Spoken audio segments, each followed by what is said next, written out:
Welcome to Media Path. I'm Fritz Coleman. And I am Louise Palanker. Here on Media Path, we search for new items like books and movies and television shows, internet content, any platform. We talk about them, and maybe, if we've piqued your interest, we give you ideas where you can find other material on the same topics. Plus, we have astounding guests like we do today, a very successful, very entertaining human. He is truly one of the genuine people in the vast wasteland of insincerity known as show business. Tim Conway Jr. Can't wait to talk to Tim. He's up in a few minutes. But Weezy, yeah, what is your content this week? Oh, I was watching content because this is what we do. We're home and we watch content. Those are our appointed duties. So I watched a little program. It's really kind of like a romantic teen comedy, but I watched it on Netflix. It's called Dash and Lily. And this is a little series. The episodes are very, very short, like 23 minutes.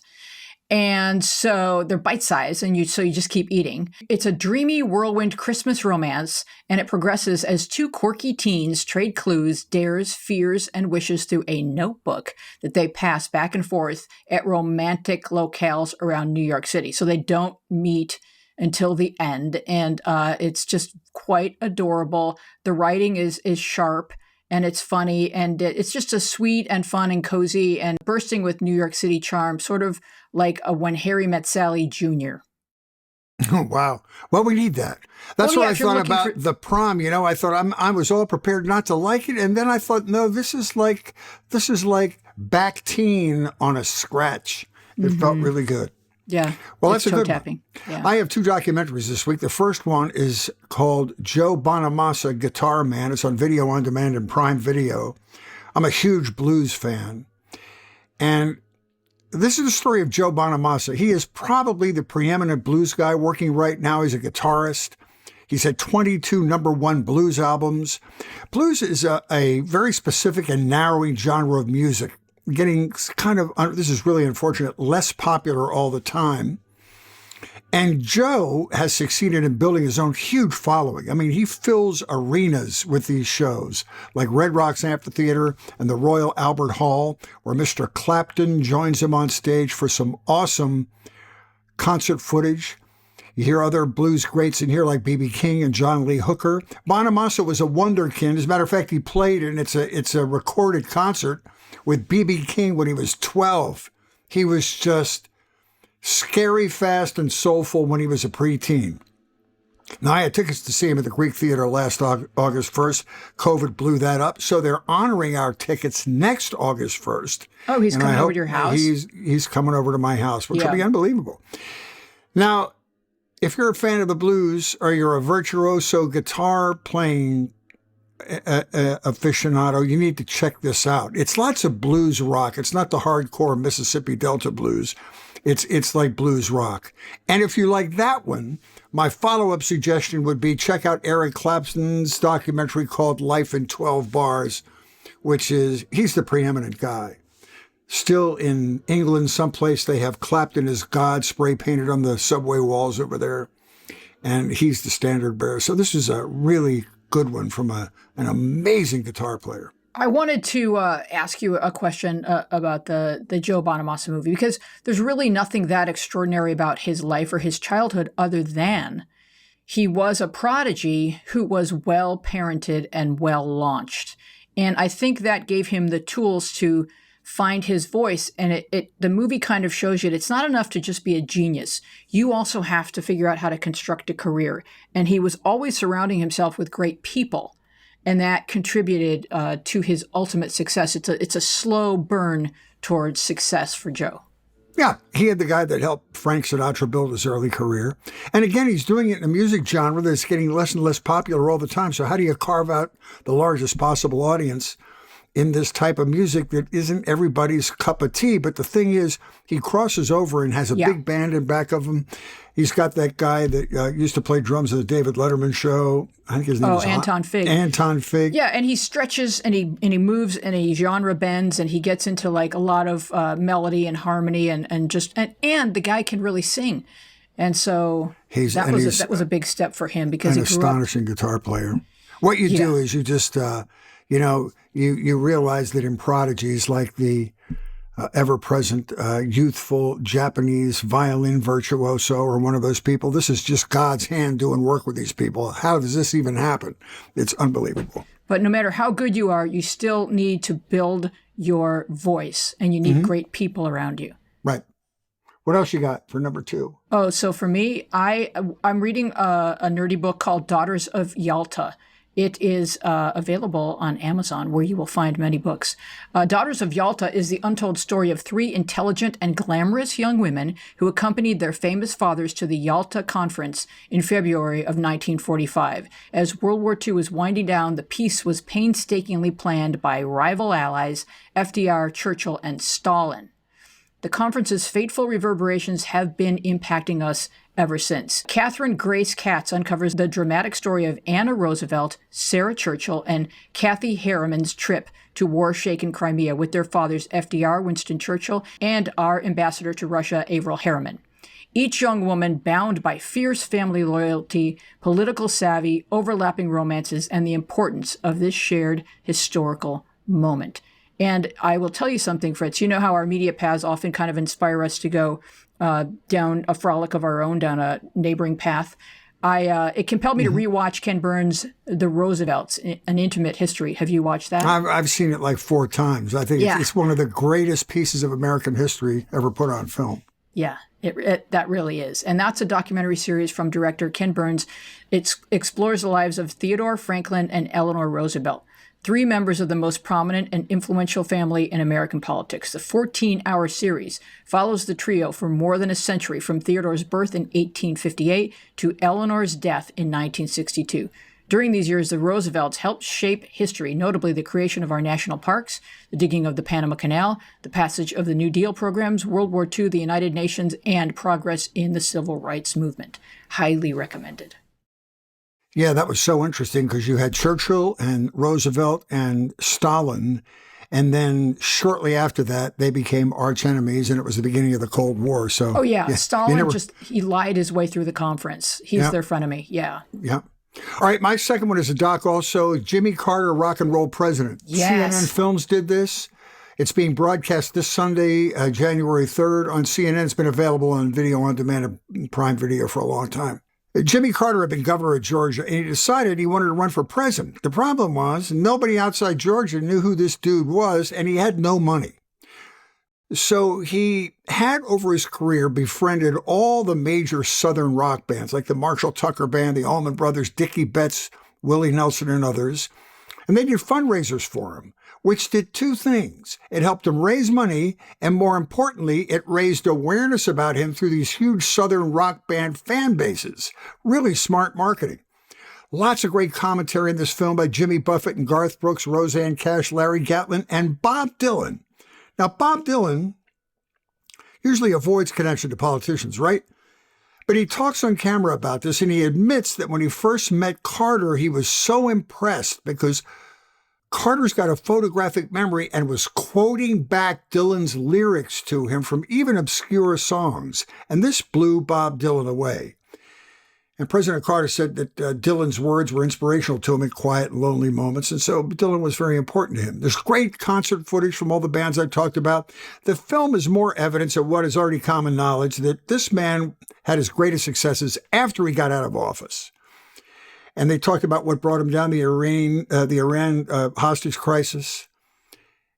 And I'm telling you, no matter what your politics are, you will appreciate this man who was honest and a godly man. He was just a moral person. He even admitted his son smoked pot on the White House roof with Willie Nelson, and he was smiling while he told the story. It was great. If you're interested in President Carter, I also recommend another documentary called Desert One. This was a documentary that was a post-mortem to the failed hostage rescue during the Carter administration. So those are my two films. My favorite moment in the Carter documentary was when Larry Gatlin says that the mood and the temperament of the people isn't written by politicians or commentators or journalists. It's written by songwriters. And it's a great barometer. What songwriters are writing, the lyrics that they're writing, is a great barometer of how people feel in any given moment in history. Yeah, it's very touching. And again, it's great American history. And you contrast it to all the turmoil we're in now. It's just like oh, look at that. Isn't that quaint? You look back and it's easy. But it was hard then. I mean, every period that we push through is fraught. So yeah. Well, let me bring our fantastic guest out. Here is a Southern California radio legend, born and raised in Los Angeles. He calls the time he spent in the Los Angeles Unified School District like 10 years in a youth detention center. While other kids are scouting and playing Pop Warner football, he spent a lot of his youth at Santa Anita, Hollywood Park, and Del Mar racetracks. And we'll get him to talk about his family's connection to horse racing. Started his career with a show on the internet, built a huge following, spent 12 years at 97.1 KLSX in Los Angeles, and now has a very successful career at KFI 640, 6 to 10 o'clock weekdays. He's won a Golden Mike, an Edward R. Murrow Award. He is the most entertaining guy on the radio, funny, but more importantly, and I think this is why people love him, he's down to earth. He is the no bullshit guy. That's why I love him. Tim Conway Jr. Tim, thanks for coming on. I really appreciate it. Thank you very much. By the way, I have that same shirt. Do you really? Yeah, I'm not talking to you. I'm talking to Louise. I was going to say, I hope you're wearing it less frequently than I am during this pandemic. I'm also reading, during the Christmas break here, if I can still call it that. I'm reading The Daughters of Caitlyn Jenner. So, a little different book. Only about 12 pages. I think it's just as historically relevant. A lot of pictures. Yeah. A lot of pictures. Hey, I left one really important thing off before we get started. And although you have had this astonishing career, I can't leave out your dad. You of course, are the son of one of the funniest people in the history of television, Tim Conway, from the Carol Burnett Show and over 100 TV appearances, one of the world's great talk show guests, the son of Tim Conway. And you're a huge family. How many brothers and sisters do you have? I have 4 younger brothers and an older sister. So did your dad know all of your names? He knew our names, but he was euchred if you ever asked him what one of our teachers' names were. That's where it dropped off. He knew our names and like one of our friends. Right. But man, if you took him to a back to school night and he was done. Tapped out. So in my research of you, Tim Conway Jr., I noticed that you really had the ability to crack up your dad. And what age did you realize that was in your power? I think you're talking about the video that we did where I was talking about how I was depressed that a girl broke up with me. Yes. Is that the video? Yes. Okay. Then Louise, you saw the one time I broke him up. Oh, really? No, I don't know. Maybe there's some other time. That's not true. But I love coming on a show that not only has one choice, but 2 choices. If you don't like the first Jimmy Carter vehicle, you can go on to the second one. Yeah. That's great. Right. Usually podcasts offer like 1 Jimmy Carter selection for a day, but you guys went with 2. No, for us, it's about volume. Let me ask you a question. I'm interested in the whole scenario of sons trying to find their way in the world when they have a very famous and accomplished father. And did your father support you blossoming into this radio personality? Was radio just a way where you could be entertaining but different from your dad? What was it? Fritz, you probably made more money than your father, right? Absolutely. Okay. And Louise, you're probably up there as well. All right. Now, I could never do that. So there's something comforting about the certainty of defeat, where you're not going to be as famous or make as much money, so you can just sort of hang in the weeds. No, but you grew on your own. It was hard. Did you have any desire to do what he did, to write TV shows or beyond camera? Radio was great. Look, you have a broadcasting background. I think you did radio for a while, didn't you? 15 years, yeah. Yeah, 15 years. And with radio, when you do TV, like when you go in to do the news, even TV news, there's 15 people telling you what to do. There's a director, there's a producer, where to stand, what the hair should look like, your wardrobe, but what time you should be there. There's a lot of people in your life. But in radio, there's nobody in your life. It's just you, the producer, Bellio, Mondo is another producer, and then, whoever's, doing news that night. The show's over. There's no editing afterwards. There's no sweetening. It's done, and you're gone. So I think I did it because I'm inherently incredibly lazy and don't like to work that hard. I like to work smarter, not harder. And so I found that radio was the one area of show business where you can get in, do it, and then go home. Right? I mean, when I hear John and Ken, I follow John and Ken on KFI, and I'm listening in the background. I hear them wrapping up. That's when I put a shirt on and go to work. Yeah, but that's deceptive because you have to stay on top of current events and stuff. And you're just so effortless at how you engage these topics on your show. It doesn't sound like you've over-prepared for it. That's what I love. When That's I watch right. you work yeah, as a matter of fact, that sounds exactly like my boss. It doesn't sound like you've over-prepared. But yeah, here's a perfect example, Fritz. When I was and Louise, I apologize, but when I'm on this 2-week vacation for Christmas, I stopped reading and watching and all that stuff and really broke away from it. So when a buddy of mine said, "Hey, how about Alec Baldwin's wife not being from Spain?" I'm like, "Oh, I didn't see anything about that. I heard like a rumor about it. I didn't see anything about that." And she goes, "Yeah, I guess they pronounce cucumber differently in Boston than they do in LA." Oh my God. Well, that makes her foreign. Yeah. Right. Mm-hmm. Now, when you get a call from the program director after your shift, is it good news or bad news? Okay, that's a great question. It's always bad news. Okay. Always. It's always, why did you F up? You're not very good. You're not being professional. You got to straighten up. You got to, do this, don't do that. Can't you read the signs? But especially calls in the morning. If you get a call from a program director in the morning, and Fritz, if your, producer, executive producer calls you in the morning before 8, 9 o'clock, always trouble. Always big apologies, suspensions. Why'd you do this? You're going to be fired. Well, HR, the whole run. So when I see that phone ring up in the morning, I'm like, okay, this will be an interesting day. I'm no longer afraid of it. I just now think it's going to be interesting. Okay. Is it often because you've offended a sponsor? Once in a while it's a sponsor, but I'm pretty good about that now. Instead of saying I went to, by the name of the store, I'll say I went to a big box store, right? and not include the name of it because they're typically a sponsor. Okay. So if you go after a big, like, let's say, everyone is frustrated with cell phones, right? Or TV service or tracking down a package from one of the big delivery services. And if I go on the air because I've been on the phone for 3 hours with a certain company about my TV, I know that they're a sponsor. So I can't, you can't attack them, but you have to also understand, the frustration with corporate America. Like when Louise, you're a little younger than we are. But Fritz will remember this. When we grew up and you called a company to either complain or find out something, somebody picked up the phone. Now you can't get anybody on the line. You can't get anybody. No. Well, you know what? You suffer from the same conundrum that commercial television does.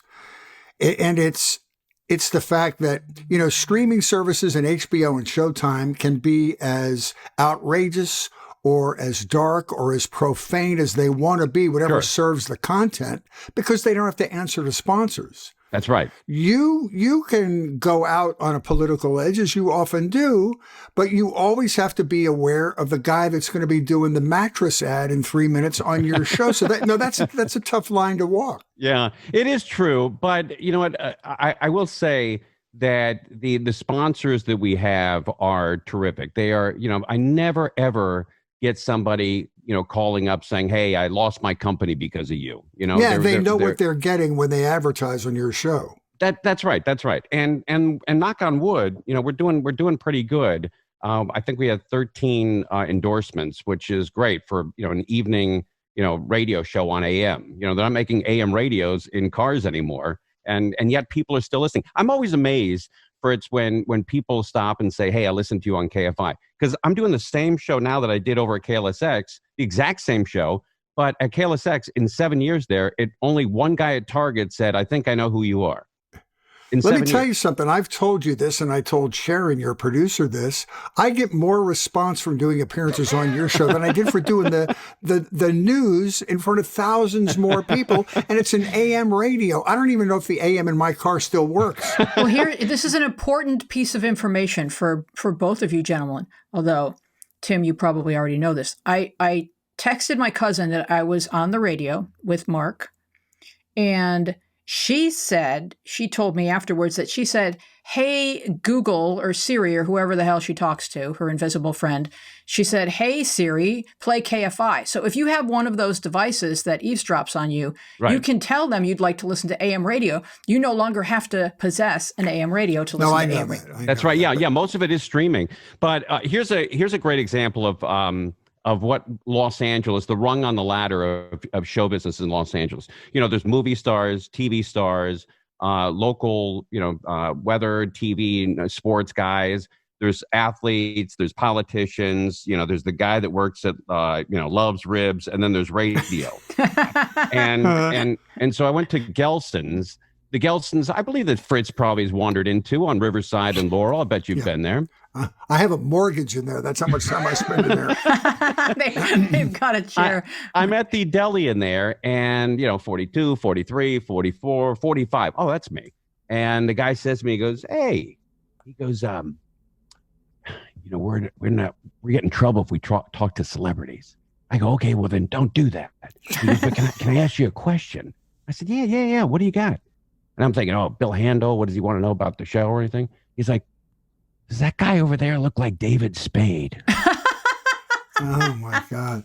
Is that great? a true story? That's a true story. It's the True story. best. Oh, it was so But great. David Spade was getting the same question about you from the bakery guy. But I've you're gotten keeping- so much mileage over that, that one incident. It happened like maybe 8 years ago. And every time I do like a police benefit or for the firemen or whatever, I always bring that story up. None of them have heard it, which is great. So you did the whole career arc backwards. Most guys start in AM and then end up in FM. You went That's from right. internet to FM to AM. So talk about, and you started your broadcasting, for lack of a better term, career on the internet back when people were just trying to figure out how to do that. Talk about that. Right. Because it was not easy to garner an audience back then. Well, that's why it actually was easy, because nobody had the ability to track any of it. So we came up with a show called Late Net, right, on the IF network. And it was the first audio video talk show on the internet, 95, 96. So we send out a press release to People Magazine and saying, hey, we got this new talk show. It's on the internet. And they said, how many listeners or viewers do you have every night? And I said, worldwide, we have 450,000 people listening or watching. We had zero, Right. right? Zero. You can make there up your own wasn't data one. back then. But I love that. theoretically, you had people that walked by their computer who could have, heard it. Not really, because it was too big of a package to download. So it was impossible for anybody to download it. It would have taken you 17 hours to download 5 minutes, right? So the idea was like sort of doing a television show in 1948 when Right. no one owned a TV set, but you were putting on this extravagant production. Right. So People Magazine does an article, big picture with me under the table with the quarter on my neck, something goofy, right? But it looks like I'm trying to hang myself. And then Entertainment Weekly shows up, then CNN and, MSNBC, and it takes off. And so, we had a lot of publicity going for us, but we had no money coming in. So we called Budweiser. Did you have We a said- co-host? Or was it just We did. Yeah, we had a couple. A guy named Pat was a co-host. And I'm a not sure guy what he- named Pat? Yeah, Pat Devine, one of the Oh. funniest guys in the world. I love Pat Devine. And then I'll think of the other guy as well. But so we called Budweiser, and we said to Budweiser, hey, we're going to do this for free. We're going to put Budweiser up on the logo of our internet show, and it'll just sit there. You don't have to pay us or anything. We just want to, get your name out there. We like to have Budweisers every once in a while. And we'll just put it there. It'll live there forever. You don't have to pay us a dime. And Budweiser said, if you do that, we'll sue you, right? Ooh. And I'm like, okay, I got to get out of this business. I mean, if you can't give advertising away, I got to look for a way out. So I invited all the program directors from all the talk stations in LA to come on as guests on our show. And the only guy that showed up is a guy named Jay Clark. And he showed up, and then we found out we had something in common. He loves sailing. And I sailed as a kid, up at Westlake, up in Thousand Oaks. And we went out sailing one day, and I told him all these stories, the racetrack stories, stories of my dad, my mom. And he thought it was, fairly entertaining. So about 3 months later, he says, you want to fill in for Pharrell on the bench on Christmas Eve in 1996. And I said, yeah, I'd love to. So I grabbed a friend of mine, Fritz, Doug Steckler, grabbed Steckler. And we went and did 3 hours. Then we fill in here, fill in there. And then we got a permanent job on the station. But it was because nobody had the ability to track how few listeners we had on the internet is why we had to. But still, you were using a lot of ingenuity, and that was great. You were doing a lot of strategizing, and you were kind of way ahead of the curve, and that shows a lot of genius. I tell you, Louise, I wish that was true. It's 100% luck. It really, truly is. Yeah, I mean, look. It's harder to get a talk show in Los Angeles than it is to play for the Dodgers. There are more people playing for the Dodgers than there are local talk shows in LA. Yeah. Now, the Dodgers get pissed off when you say that because you're like, wait a minute, I spent my whole life training for that to be on the Dodgers. But there are more guys that play for the Dodgers than have local shows. So I think part of your appeal is, as I mentioned, you're so down to earth. You have a very unshow business-like existence. You live in Burbank. Right. You and I both eat breakfast at Denny's. That's right. I ran into Fritz at Denny's, and he was so kind to offer to pick up our meal one day. Yes, it was $9. I don't do that for everybody, buddy. You once, and I think this comes from your dad. You tell me if I'm wrong about this. You once told me that your dad was the same way. Famous people didn't necessarily hang out at your house, but like the below the line people, the tech people, the grips, would all hang out. Those are the people that your father befriended. Well, because those are the people that my dad was from Cleveland. So those are the people that were from the Midwest. The guys in the lighting department, the guys, the associate producer, the writers, whoever it was. The people from the Midwest are the people he really clung to because he had something in common with them. He really didn't have much in common with people who were from LA or New York. And so, yeah, around the house, I mean, people find it strange. They say, how often was Harvey Korman over at the house? And I could tell you maybe 4 or 5 times my whole life that he popped by.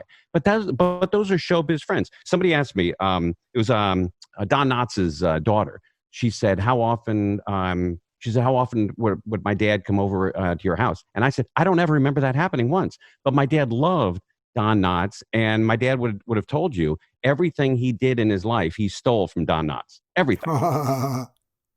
He was, the biggest Don Knotts fan in the world, and then had an opportunity to work with them on 6 different movies while they're on location. I mean, it was just a dream come true for him.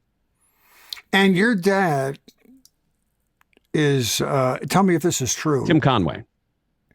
Stop it. The came out here because your father was a TV host in Cleveland. That's right. And came out here with Ernie Anderson, the great voice of The Love Boat, and also the father of Paul Thomas Anderson, one of the great directors of our time. That's true, right? That's a true story. And my dad met Paul Thomas Anderson's dad in Cleveland because my dad was driving an old car that only had first gear. Right? So he would be going down Euclid, and it'd be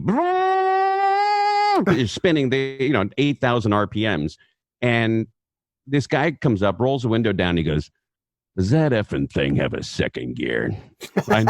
And that turned out to be Ernie Anderson, and they worked together for a long time, doing television in Cleveland. The greatest voiceover guy ever. What a set of pipes. Next to Orson Welles, maybe the greatest voiceover guy ever. Right. Do you know who he is, Louise? He did The Love Boat. Yeah. He was the ABC staff announcer guy that did all the ABC shows. I know him because Joe Cipriano likes to do an impression of Ernie. Yeah, but he does the Thursday. There's Automan, then an all new Love Boat. But he was the best, and we still talk about him all the time. He's just the greatest sense of humor ever. As a matter of fact, I remember this when Ernie Anderson. His wife, Edwina, was going to leave him if he got caught smoking again, right? Mm-hmm. This is later on in life. She wanted him to quit smoking and live forever. So she pulls up at I'm a Basket Case, which is a flower shop on Ventura Boulevard. And she owns the place, and he's got a cigarette lit in the back. So I'm back there with him, and I'm only 15 years old. He goes, man, hold this fucking thing, William. Oh, my God. I'm holding the cigarette. She comes out, and she goes, hey, I didn't know you smoked. So I take a hit off her. I'm like, just don't tell my dad. He'll bust my balls. So she goes back in and he looks at it and he grabs it from me. He goes, I told you not to put that in your fucking mouth. Sorry if you can't use that language here, No, but of that's course. Now, is that's it what he true? did. Is it true that at Ernie Anderson's funeral, they have pictures of the deceased there, and he had a picture of himself in a dress? That was the primary picture at his funeral. That's true, right? And I think there was a sign also that said, and I don't know if it was original or not, but if I see anybody crying at this event, I'll never speak to you again. Oh, that's Aw. very funny. And But he it was was- the announcer on your dad's TV show. Was that their connection or what? Yeah, well, no, they did in Cleveland. They did a movie wrap up show where they right. do the ins and outs to movies. But they were playing, an hour movie, but they only did a 45-minute show, so they never got to the ending of any of the movies. So on Friday, they would do the 4 endings that they had from Monday through Thursday, and just show 4 endings of the movie. Oh my God, that's funny. Did any of you kids want to do any performing, any professional show business as children? I think I don't know, but my sister, no, my sister does wardrobe for some big commercials. She does Honda and Jack in the Box, some of the bigger commercials in town. My brother, no, not really. I mean, one of my brother owns 2 restaurants in Steamboat Springs. Another brother is living in Arizona, but no, not really. I mean, it wasn't something that my dad also pushed on us Mhm. because he knew that, if you go into show business as a kid, the chance of you coming out, straight on the straight and narrow, having wife and kids and enjoying your life are almost zero. But how was he with you growing up and pursuing this career? Was he good with that? Yeah, he was okay with it. I mean, he never, it was fun to have him on, to talk about my relationship with my mom and my dad and the big crazy family. We had a big, huge, crazy family. Especially both sides were Irish and both sides drank. And I remember on a Christmas, my uncle Tom was in town and he got bombed. He had 2 quarts of gin before dinner, and I remember him falling into the Christmas tree, right? And the presents, he fell into the Christmas tree, and he's just at the bottom of the Christmas tree, and he's passed out. And nobody helps him out. That's where he spent the evening, right? Oh my goodness! Look what Santa brought us. But look, it's a stereotype, that Irish are drinking and fighting. Look, the Notre Dame team is called the Fighting Irish, right?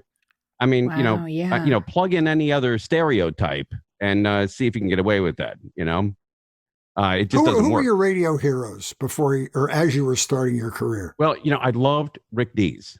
When Rick was doing his his phony phone calls, I couldn't get enough of it. As a matter of fact, when I went to college, went originally to Bowling Green. They kicked me out of there, so I went to San Diego State, and you couldn't get Kiss FM in San Diego State. It was too far. So I would 2 days a week on Tuesday and Thursday. I'd get up, get a coffee and a donut, and drive to Dana Point and sit on a bluff and listen to Rick Dees. Isn't that crazy? Well, Rick Dees discovered me. Is that right? Yes, because I wrote the weekly top 40 for 3 years. Oh, okay. All right. I was just a little. I love that show. Yeah, I was working for a show called PM Magazine and making my way in Hollywood from Buffalo, New York. And he came on to co-host. Oh, that's and then great. he liked what I wrote for him. And so when he launched his own syndicated show, he hired me away. And that's how I wound up in radio. All right. And you got to be honest with you. Yeah. First time in business, show business, pretty green. What was the paycheck every week? So for Rick, so here's what Rick would do. And if you're sensitive, this is triggering for people that are sensitive to emotional abuse. He paid me By the way, that triggers me, that sentence. So he paid me $350 a week to write the weekly top 40 countdown. Wow. On which he made a lot of money. And then and he always promised me once the show does well, you'll get a raise. And one day I was walking past his studio and he said, hey, Palanker, he said, you're going to find something extra in your paycheck this week. And I said, oh, really, Rick? He said, an additional R in your name. These were things that were funny to him. That's great. We had him on a couple of weeks ago and he was scheduled to come on at 6:30. And he's been on with us probably about 10, 15 times. And 6:30 rolls around, we can't get a hold of him, right? 7:15, 7:30. Now I'm starting to worry about him, right? He got into an accident, maybe fell down at his house because he's never, ever late. So he finally calls us at 8:00. He's an hour and a half late. And off the air, I said, "Hey, Rick, I was really worried about you." And he goes, "Oh, don't." He goes, I'm never on time to gigs that are free." Perfect.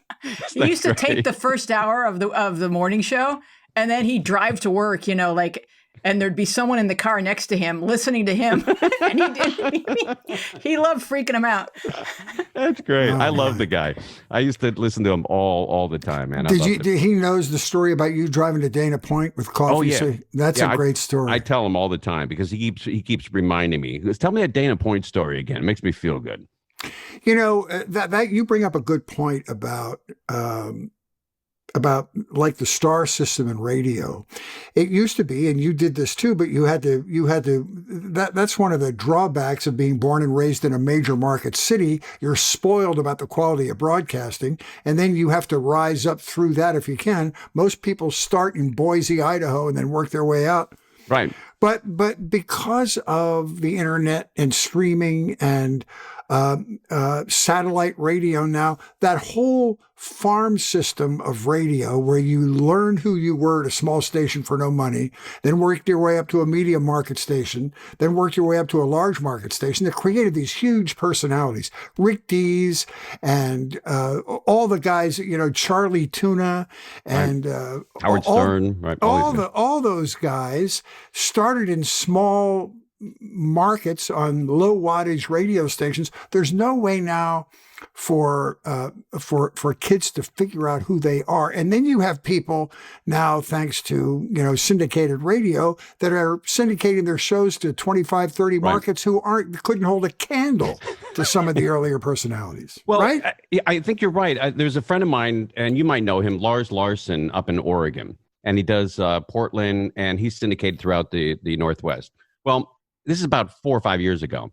He says, "Do you want to have dinner?" I said, "Yeah, I'd love to." Right. So I always like to pick radio guys' brains, especially guys who are really successful. And so we go to Ruth's Chris Steakhouse. The best steak ever. I love it.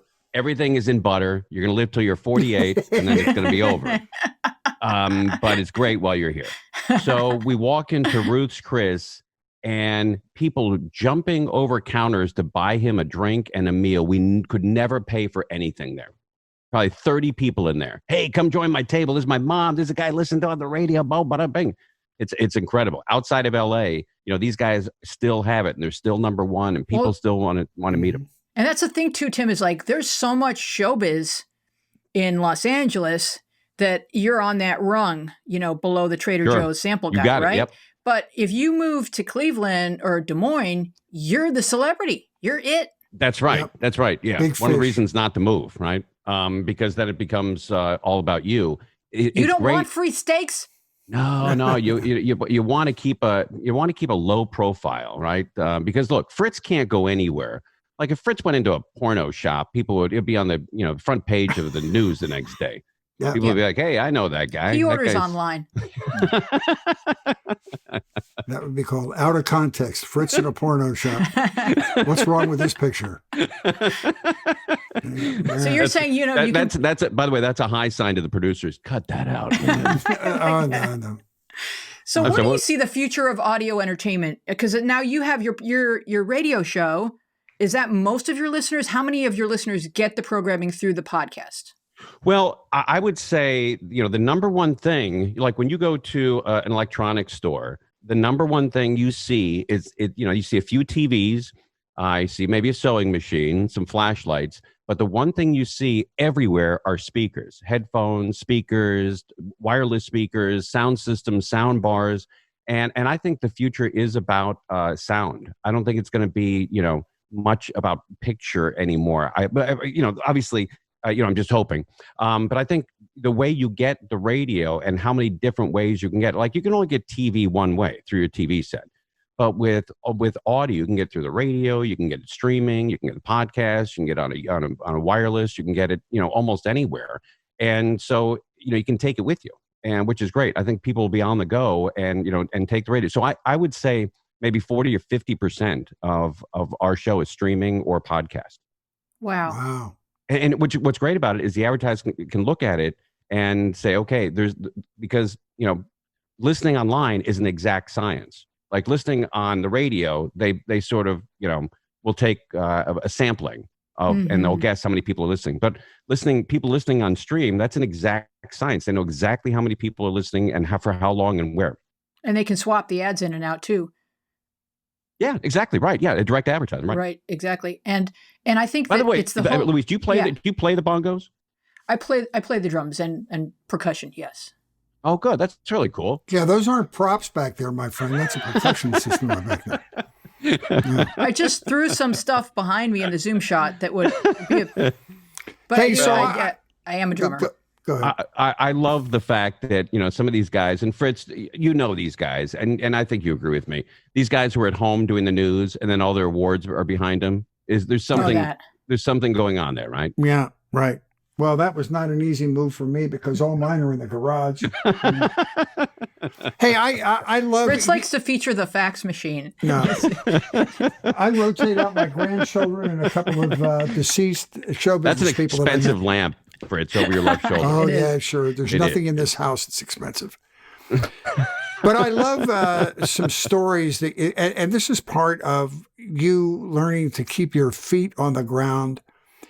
You have a spectacular story about tough love from your dad and the story about how baseball? your father reacted when you pitched a no-hitter for the Encino Little League. What happened? Ooh. Yeah. I'm probably in 5th, 6th grade, and I had a pretty decent arm, right? From throwing the ball around with my dad my whole life. And you can tell when kids never throw the ball around with dad because it looks like they're throwing with their off arm, right? That kind of crap. Yeah. So I was able. My dad was a pretty good baseball player and pretty good athlete, and he showed me how to throw the baseball, and he'd play with catch with it whenever we wanted. Always said yes. Always said yes. So in 6th grade, I'm playing for the Red Sox at West Valley Little League, and I pitch a no-hitter, right? And 6 innings, it's a shorter game because we were only in 6th grade. 6 innings, 18 up, 18 down, no hits, no runs, no errors. It was a perfect game, right? Wow. So my dad had to work, right? Because he's feeding, he has 9 breakfasts, 9 lunches, and 9 dinners every day he wakes up for starters. That's just the start. That's in the gate. So he comes home from the Carol Burnett show, and I said, "Hey, Dad," I pitched a no-hitter today for the Red Sox at West Valley Little League. And I think I got something here. And he goes, okay. He goes, "Hey, why don't you sit down here?"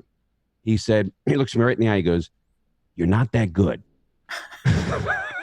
He said, "You're pitching to kids who are never going to make their junior high, let alone their high school team, right? These kids are out there just because they want something to do and parents want to get them out of the house for a little while. They'll exercise. You don't got what it takes to be in the major leagues." And I thought, oh, okay, that's I didn't see it going that direction, right? But ultimately, he was right, because I didn't have, the experience or the body or the commitment to play in the major leagues. I just didn't have it. I'm not built that way. And so he saved me, 5 or 6 years of getting up at 5 a.m., throwing the ball, going to school, coming home, throwing the ball, right? Yeah, he didn't want you to create a false dream for yourself and then get your hopes dashed. He could have opened, how you want to open with something, like, "Hey, something honey, complimentary. That's wonderful. But let's keep this in perspective." No, nothing from this guy. Okay, good. And I've read about this children of celebrities, it's like an interesting phenomenon, and it doesn't happen in most households. Friends come over and the kids are the star of the show. It's like, look at Janie, right. But when you're the child of a celebrity, anyone who walks in, whether it's someone delivering a package or a plumber, they're in Tim Conway's house. And so how do kids adjust to never being the celebrity in their own home? Well, I think that's a great question. Yeah, that is a great question. I haven't even thought about it. But I think, my dad's vibe, like when he was doing the Carol Burnett show, they had 40 to 50 million people watching that show every week, right? So when we went to Disneyland or to Jerry's Pizza or Bob's Big Boy, whatever, he would have 10 to 15, maybe 20 people come to the table to say, "Can I have an autograph or take a photo, whatever?" And my dad never turned any of those down, right? Never said, "We're eating, do you mind?" He sat there and talked to him for 15, 20 minutes. And he always said, if it wasn't for those people, we wouldn't have this house and that car and this lifestyle. So you have to always remember it's only because of them that we have all this stuff, right? And then we have this lifestyle.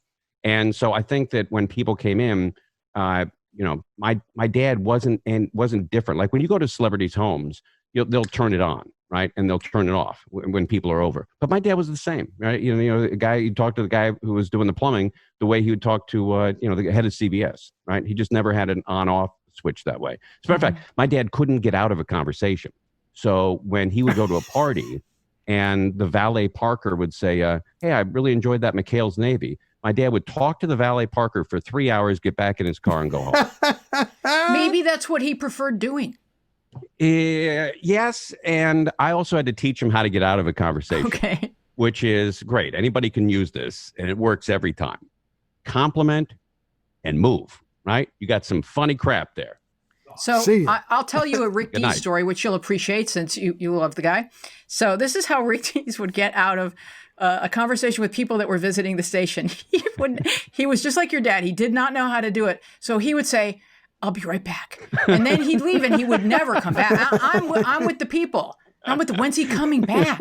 Like he's not coming. And I was like, Rick, just say, I loved speaking with you. It was great to see you. I've got to run. He didn't think that he was allowed, they didn't think that was an option. You Right. can't let anybody down. Yeah, I get that. I get that at some of these big box stores, right? Like if you're at a place called Must Buy, right? And these guys they're not working on commission. So when they say, I'll be right back, it's over. See you. It is over. I will. One of the funnier things that has happened to me, most of it's at the racetrack. As a matter of fact, this sound effect, I don't know if you can hear this. Ding dong! Can you hear that? Yes. Okay, that's from the racetrack. That means 2 horses are coming down the stretch. 9 horses are way in the back. 2 horses are coming down the stretch, and it's 5-8, 8-5, 5-8, 5-8. And you'll hear the old timers say, we got ourselves a ding dong, right? But I would say about 80% of the stuff that I do on the air is from the racetrack. And I remember, I hate going to the racetrack with guys that have never been there before. Fritz, you've been there, right? Yes. Okay, thank you. I don't know what I'm doing. I just like to hang out. Yeah, but when you go with new guys, they have a million questions and it's a pain in the ass. So I went with Doug Steckler. He's never been to the racetrack. He goes, let's go. I said, screw it. Okay, we'll go. Go to the racetrack with him. And he says, what do I do? I said, you bet $2 to win on the 5 horse. Get a ticket. If it wins, you win. So he bets $2 to win, 5 horse, boom, it's over. He comes in 5th, right? He loses. So he goes back to the window and I'm in front of him. And I said, hey, Steck, take this ticket back to the window and get your money back. He goes, what?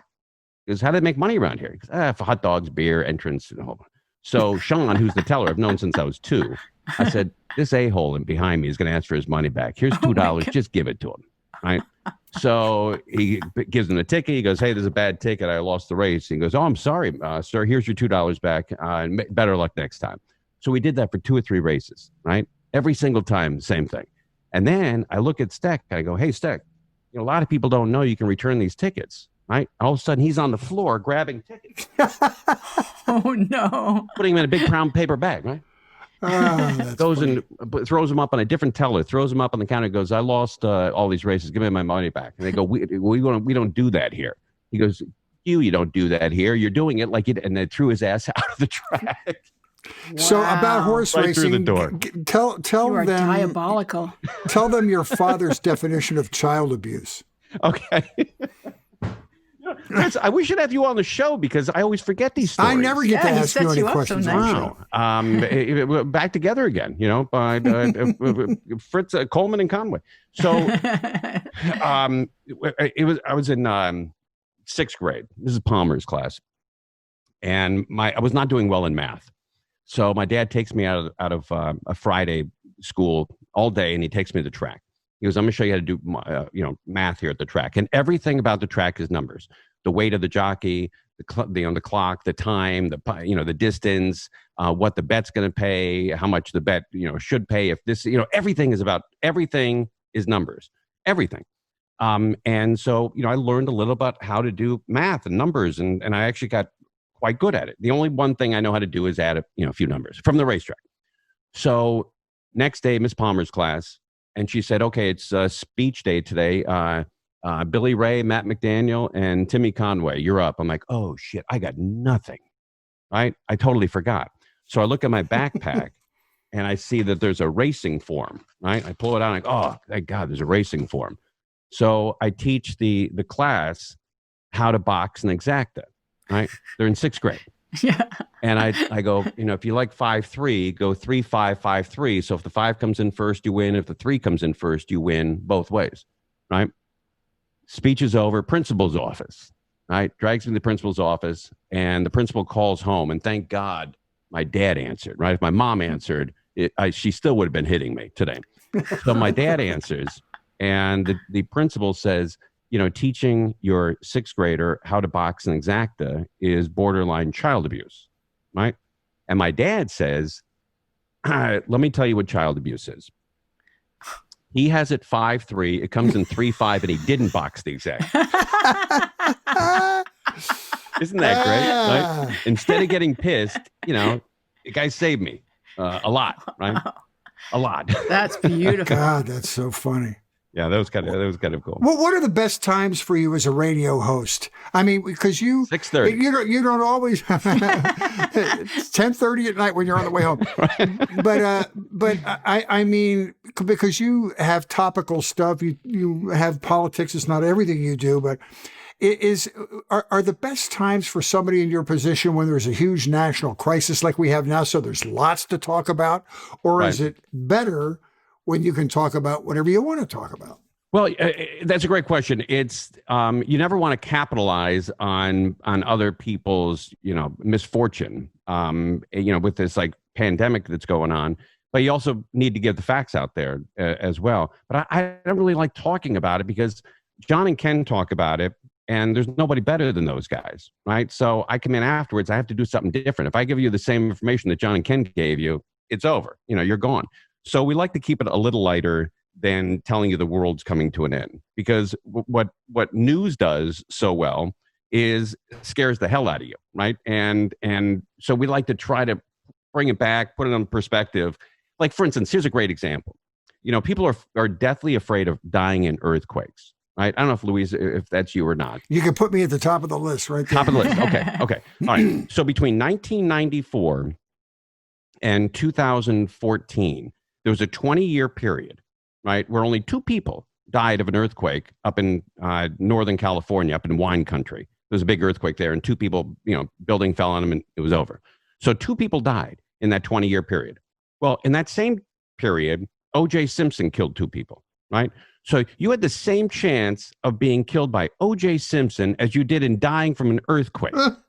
And yet you didn't go to bed every night thinking, oh, Christ, I hope O.J. doesn't get me. See, this is also math. That's right. Oh, You're that's so Exactly funny. right. But I didn't know that about you, Fritz. You really get crazy, huh? Let me tell you something. The part of the problem was during the Northridge quake, which was Right. in 1994. I was in this home. Oh, I wow. had just had a hernia operation 2 days before that. So I Wow. was just at the beginning of a serious Percocet problem. I was on Percocet. So Right. this earthquake hit, and my house is back by my swimming pool. And what woke me up that night, because I had to take these painkillers before I went to bed, because it was the Sure. only way I could sleep from this awful pain. When the earthquake hit at 4:17 in the morning or whatever it was, what woke me up was not the temblor, was not the shaking.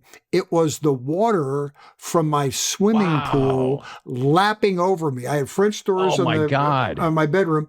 The doors opened, a tsunami comes over the top of me, and what woke me up was water waking me up. That's And great. Yeah. I will tell you, I was so severely traumatized Sure. that I wouldn't turn the lights off in my house once they returned for a Right. year. Wow. And I would go to sleep at night with CNN on low volume. I couldn't stand silence, and I couldn't stand darkness for a year. Now, I'm not afraid of anything. I ski, I rollerblade, I Right. do all kinds of stuff. So I talked to a shrink about it, and he said, well, the problem was that you were sedated. you had taken Percocet before you went to sleep. So when you experienced that trauma, you had to fight 5 or 6 times as hard to get into your fight or flight syndrome, which would have been your natural reaction. So you had PTSD from your experience because you were anesthetized. Wow. And I really learned a lot about myself. And now I'm not bad about it, but for a long time, it was really crazy. And I'll tell you another thing. I was in severe pain after that happened because of my operation. After that earthquake hit, I went over to my children's home to make sure they were okay. They went back to bed in like a half hour. It was no big deal. I cleaned up my house. I went and checked on all my elderly neighbors. I didn't feel one bit of pain after that earthquake until about a week later, and then I collapsed in pain, and I went back. So I really, I learned a great psychological lesson in that whole time. So that's why I'm afraid of quakes, but not so much anymore. I totally get it. I was the same guy because, for a year after that quake, I went to bed with shoes, socks, and my jeans on. And I just, it's uncomfortable, but that's the way I slept.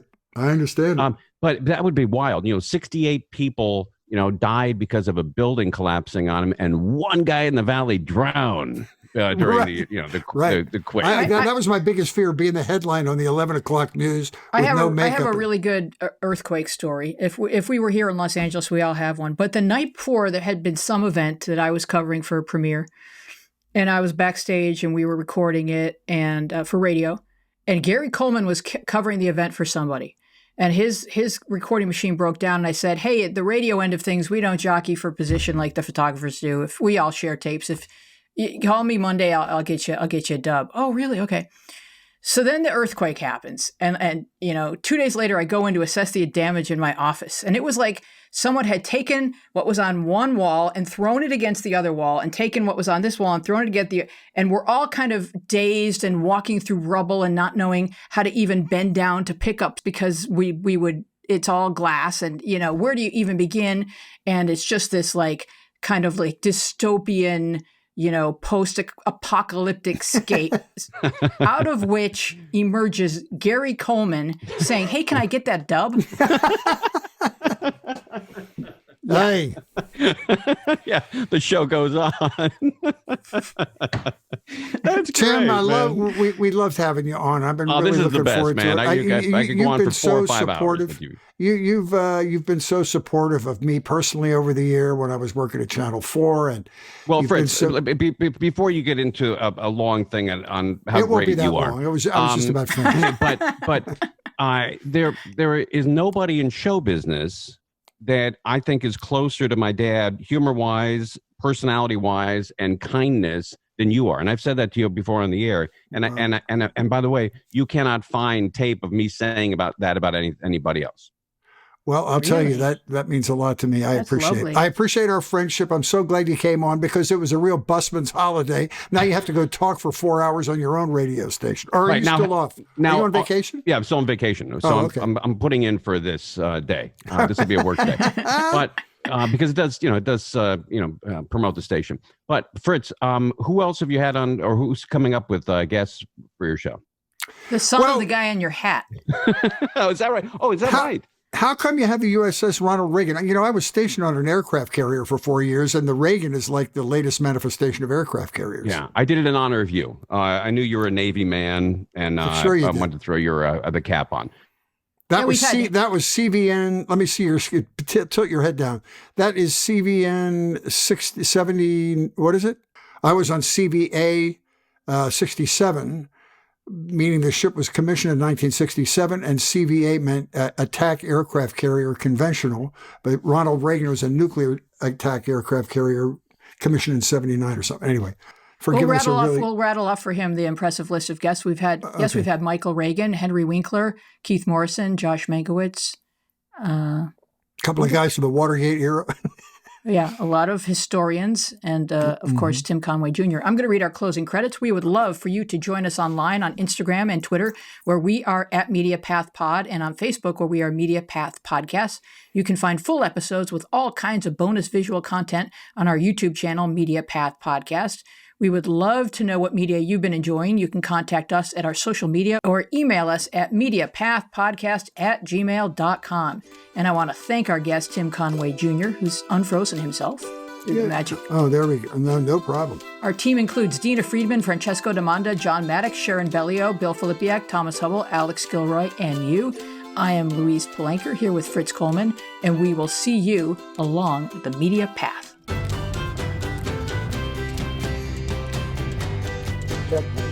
That was it. Those are the parting words.